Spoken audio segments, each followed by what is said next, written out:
राम राम सोयरेव. तर आपण एक पहिला व्हिडिओ बनला होता कांद्यामध्ये ऊसाचा आंतरपीक. तर आपण त्या व्हिडिओमध्ये लागवडीच्या वेळेचा व्हिडिओ टाकला होता आणि आता ऊस वाढीच्या अवस्थेत आहे आणि कांदा जवळपास आता काढणीच्या अवस्थेत, म्हणजे 15 दिवसांना कांदा काढणीला येणार आहे. तर एकदम पहा तुम्ही, एकदम दोन्ही बी डेव्हलप झालं.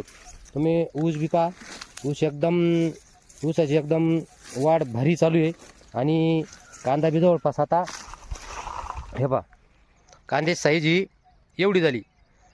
आता काय झालं, दिवसेंदिवस शेतीचं क्षेत्र कमी होत चाललं.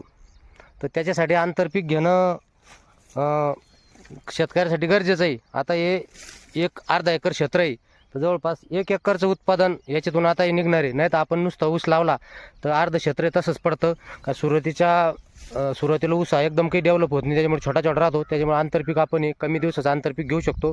जे आंतरपीक त्याच्या संग स्पर्धा करणार नाही असं आंतरपीक आपण हे सहज घेऊ शकतो. तर आता ह्या माणसानं पहा, एकदम जबरदस्त असा ऊस बी आला. आता कांदा निघून गेल्याच्या बाद आंतरमशागत होईल, ऊसाला भर द्यायला जाईल आणि ऊस बी हा नंबर 1 राहील. आणि कांद्याचं बिवड जमिनीसाठी चांगलं राहतं. ज्या वावरात कांदा घेतो आपण त्याच्यामध्ये दुसरी पिकं बी हे चांगले येत्या. तर तुम्हाला ह्याविषयी काय अनुभव आहे कमेंट करून नक्की सांगा. चॅनलवर नवीन असाल तर सबस्क्राईब करायला विसरू नका आणि इंस्टा पेजला पण फॉलो करायला विसरू नका. धन्यवाद.